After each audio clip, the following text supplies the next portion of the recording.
በስመ አብ ወወልድ ወመንፈስ ቅዱስ አሐዱ አምላክ አሜን።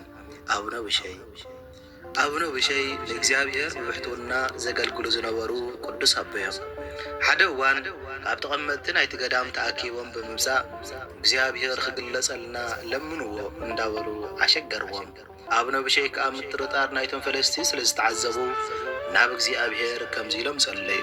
ኦ እግዚአብሔር እዚ ህዝቢ ህላውነትካ ይጠራጠራሉ እሞ ተገሊጽካ ህላውነትካ ረጋግጸሎም እናበሉ ጸለዩ። እግዚአብሔር ድማ ከምዚ ኢሉ መለሰሎም።